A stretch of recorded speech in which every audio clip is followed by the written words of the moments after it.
Welcome to the conversation. My name is Benjamin Dixon, host of the Benjamin Dixon Show. You can find me right here on YouTube. I'm filling in tonight, and I'm excited to be speaking with Kyle Bigby. He is the National Campaigns Manager for Common Defense and a United States Marine Corps veteran. He is also one of the co-founders of the Black Veterans Project. Kyle, how are you today? I'm doing great. Thank you for having me, Ben. Pleasure is ours. Before we get into some of the substance of this, of your work, and some of the depth of the interview that I want to go through with you, could you just tell us real quick about Common Defense and what you do there? Sure. So I'm the National Campaigns Manager of Common Defense.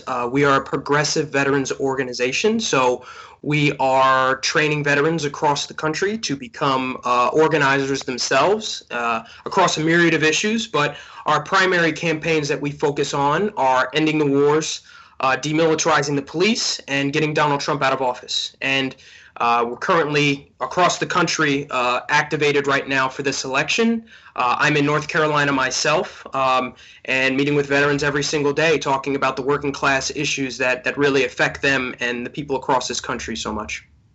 You're also co-founder of the Black Veterans Project. Tell us about that organization and what you do with them. Indeed, yeah. So the Black Veterans Project was, or it is a project that was started a couple years ago with a friend of mine from grad school, Richard Brookshire. He's an Army medic. We wanted to secure the legacy of Black service members in the military and essentially just, retake that story and have ownership over it, create an archive to track and maintain the history of Black service members across the history of the U.S. intergenerationally, but also use that as a tool to further racial justice within the military and the Department of Veterans Affairs. So from what we've seen through a number of different reports, whether they be from DOD, VA, or civilian groups, a lot of the racial justice inequities that we see in the criminal justice system, they're mirrored in the military justice system. And the inequities that we see within healthcare, housing, other things like that, it also bears out within the VA in terms of how veterans are received through the rest of society. So we want to bring more attention to those issues. And you do some organizing outside of that. And it seems like, as I listened to you and I read up about your background, you have a deep interest in organizing in general, organizing veterans specifically, but even more precisely, progressive veterans. Could you talk about this idea that's kind of pervasive in this country that veterans usually lean towards the Republican Party or towards conservatism, but it seems like you found the opposite and you found enough to organize a progressive veterans group? Yeah, indeed. So what we found is that, and I mean, my team and I and our organizers and volunteers, we're talking to veterans across the country all the time. And what we found is that a lot of these progressive policies and progressive solutions to the problems that we're seeing in this country, they are really very popular with the military. And this really shouldn't be a surprise. Military members are overwhelmingly unhappy with the status quo. They're embarrassed and angry about 20 years of war. They think that those resources would be better used in our communities at home, whether that be healthcare, education, infrastructure. Veterans are overwhelmingly working class, so they focus a lot on issues having to do with wages and workers' rights. So when we have these conversations, we're finding that, although centrists and particularly the Republican Party as well, they want to, use veterans as a prop. They want to speak for us. Veterans are more than willing to speak for themselves, and we want to create an organization that can uplift their stories and their personal narratives and really take back, the ability to speak for ourselves on these issues. So you get political, right? It sounds like you get in the weeds, probably some campaigns that you're working around to do this organizing. Tell me about some of the politics involved in this, because the organizing is an important aspect, but it sounds like you also are going to have to get your hands dirty with some like real intense politicking. Yeah, definitely. So first, in terms of our organizing training, we have what's called the Veterans Organizing Institute, and that's a several-day training institute where we bring in a group of veterans, a cohort, and we train them to be basic organizers. And from there, they can, join our campaigns of ending the wars and demilitarizing the police or things like that, or they can do their own organizing work. We have a number who go on to do environmental work and such. But We also focus pretty heavily on electoral organizing and lobbying. One of our biggest successes over the past few years has been what we call our End the Forever War pledge. The first person to sign it was Bernie Sanders. Soon after, Ilhan Omar, Elizabeth Warren, AOC. And that's our general constituency of candidates. But as time has gone on and we've really been able to grow this movement, we found that we're providing more voice to a movement that's been silent for a while, veterans that want these wars to end. And now we're seeing a lot more of Democrats who might not necessarily identify as progressive, who are also speaking out a bit more on ending these wars, up until recently when the Democratic Party actually included ending the forever war in their platform at the DNC this year. So we've been pretty successful in growing this movement, and we've been doing that through good old-fashioned lobbying, good old-fashioned organizing, and from time to time, asking the tough questions of some of the elected officials that either try to avoid us or are just downright wrong on these issues.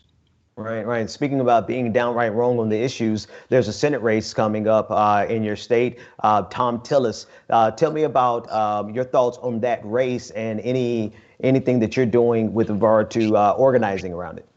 Yeah, so to understand what's going on in North Carolina, you got to understand the battleground of the state, really. So there's about 750,000 military veterans in North Carolina, which is about 8% of the state. So we're talking about a very real constituency here, and that doesn't include the people who are still active duty on bases like Camp Lejeune, Fort Bragg, Cherry Point, Pope Air Force Base. There's a number of large installations with thousands and thousands more. So we want to be able to talk to that constituency, and we also understand the power that constituency has on issues like ending the wars, national security, and demilitarizing the police, all very important issues in this election. So we've been organizing veterans really to challenge Senator Tillis on the fact that not only has he, routinely been wrong on ending the wars, but, one of the big things that we've challenged him on is the fact that he took funding from a lot of base programs, including schools on, I believe, Fort Bragg and barracks at Camp Lejeune, which were in very bad conditions, so they could devote that toward Donald Trump's wall. So I mean, these little political ploys that ultimately are not serving military families, that aren't serving these communities. So we want to be able to organize veterans around that and challenge the people in power who have not been supporting us and these working class veteran communities. So you represent a lot of intersections that I think are critical for the future of progressives, electoral politics, progressive organizing. You represent the intersection of blackness, of being a veteran and being a progressive. Tell us your thoughts on how we move a progressive agenda forward in the future, and what are some of the mistakes that we can learn from that you've observed since 2016 and 2020? I can tell you a bit of my personal story. I was an infantry officer. I've deployed to Afghanistan, and I've seen really the futility of what's been going on overseas firsthand, and the sort of waste that we've seen from these wars, I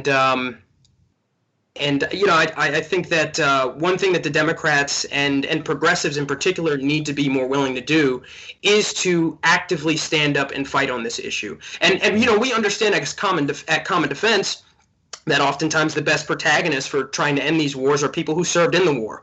But, it can't just be us. And we need to be able to unite with other progressives who oftentimes, if I'm being honest, are suspicious of people who served in the military. They believe this lie that everyone in the military is a conservative, so they look right past this constituency. And you look at a state like North Carolina, again, 8% of the state, that, we're talking a state that could be swung by 1 or 2 percentage points, and that went for Obama in 2008. If we can engage this constituency better, and if we can actually start fighting and going on the offensive on ending these wars, rather than essentially trying to be Republican light, we can make real progress in the progressive movement.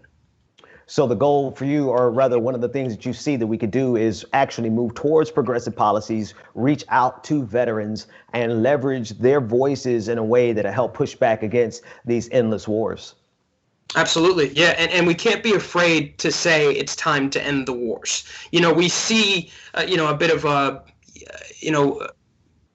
don't dig their heels in on this. I think there's from some Democrats, the belief that they can just be Republican light, a little less war, or maybe if we just do war a little bit softer. No, it's been 20 years now, and it has not served our country. It's made us less safe, and it's up to us to end it. To end it, absolutely. Kyle, it was actually really a pleasure speaking with you and hearing the work that you're doing, organizing. Tell everyone how they can reach you and what you have coming up next. Absolutely. So if you are a veteran and you're interested in getting involved, you can go to our website and join up at commondefense.us/join. If you're not a veteran and you want to support us, we are a grassroots organization, so there's a lot of, bubblegum, shoestrings, and duct tape. So you can make a donation to help us make things happen at the same website, commondefense.us. And we are actually currently in the planning process of setting up what we call a QRF. That's a quick reaction force, a term from the military. That is really to be on standby after the election, just in case if the Republicans, Donald Trump, they decide that they want to try something to steal this election or challenge the vote, or try to take it to the courts against the will of the people. We want to have veterans across the country willing to stand up and say, this is not what we served for, this is not what we fought for, and we simply will not accept it, and get out into the streets and exercise our First Amendment right. Absolutely. Kyle Bibby, National Campaigns Manager of Common Defense, United States Marine Corps veteran, and also the co-founder of the Black Veterans Project. Thank you so much for joining us. Thank you for having me, Ben. Like what you see? Click the subscribe button below and don't forget to ring the bell to never miss another video from the Young Turks.